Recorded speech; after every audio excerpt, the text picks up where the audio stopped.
Hello बच्चों, चलिए प्रश्न को देखते हैं। प्रश्न है 10 ओम प्रतिरोध के तार को 5 बराबर भागों में काट कर उनको समांतर क्रम में जोड़ा गया है। इस संयोजन का परिणामी प्रतिरोध ज्ञात कीजिए। तो प्रश्न को आगे हल करें उससे पहले जो प्रश्न की मुख्य अवधारणा है उस पर विचार करते हैं। तो इस प्रश्न के लिए जो मुख्य अवधारणा है वह हो जाएगी प्रतिरोध। अर्थात हम यहाँ पर यह देखेंगे कि प्रतिरोध क्या होता है, अर्थात प्रतिरोध की परिभाषा क्या होती है। तो यहाँ पर देखेंगे कि प्रतिरोध क्या होता है। तो जब किसी विद्युत परिपथ में धारा प्रवाहित की जाती है तो धारा के मार्ग में उत्पन्न बाधा को प्रतिरोध कहते हैं। प्रतिरोध का मुख्य कार्य यह होता है कि यह धारा के मान को कम करता है, अर्थात जितना ज्यादा प्रतिरोध होगा धारा का मान उतना ही कम होगा। अब प्रश्न है कि 10 ओम प्रतिरोध के तार को 5 बराबर भागों में काटकर उसे समांतर क्रम में जोड़ा गया है। तो यहाँ पर लिखेंगे कि तार का प्रतिरोध बराबर होगा 10 ओम। तो माफ कीजिए, यहाँ पर 5 भागों का कुल प्रतिरोध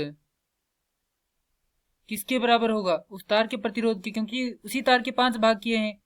तो यहाँ पर ये होगा 10 ओम के बराबर। तो यहाँ पर एक भाग का प्रतिरोध, एक भाग के प्रतिरोध का मान कितना आ जाएगा? यहाँ से 10/5 अर्थात 2 ओम। तो अब यहाँ पर एक का कितना है? 2 ओम है। इनको क्या कर दिया गया है? समांतर क्रम में जोड़ दिया गया है। तो यहाँ पर कुछ इस प्रकार से है, यह पहला प्रतिरोध है, यह दूसरा है, प्रकार तीसरा, चौथा और पांचवा। प्रत्येक का कितना प्रतिरोध है? 2 ओम। तो यहाँ से इनको कुछ इस प्रकार से संलग्न किया गया है। हमें यहाँ पर बताना है कि संयोजन का परिणामी प्रतिरोध कितना होगा। अब ये जो हमारे पास संयोजन बना है इसका हमें परिणामी प्रतिरोध निकालना है।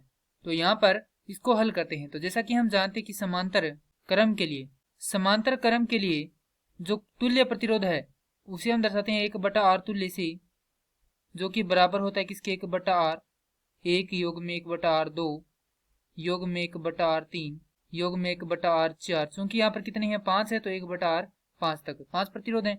अब यहाँ पर इन सभी के मान रख देंगे। तो ये होगा 1/r तुल्य बराबर 1/2 योग में 1/2 योग में 1/2 योग में 1/2 और 1/2। इनका लघुत्तम कितना आ जाएगा? 2 आ जाएगा। और ये हो जाएगा 1 योग में 1 योग में 1 योग में 1 योग में 1। तो ये हो जाएगा 5/2। तो यहाँ से आर तुल्य बराबर हो जाएगा 2/5। इसे आगे हल करेंगे तो ये हो जाएगा 0.4 ओम। अतः इस संयोजन का परिणामी जो प्रतिरोध है वह कितना होगा? 0.4 ओम होगा। यही हमारे प्रश्न का उत्तर है। मैं आशा करता हूं कि यह प्रश्न आपको समझ में आया होगा। धन्यवाद।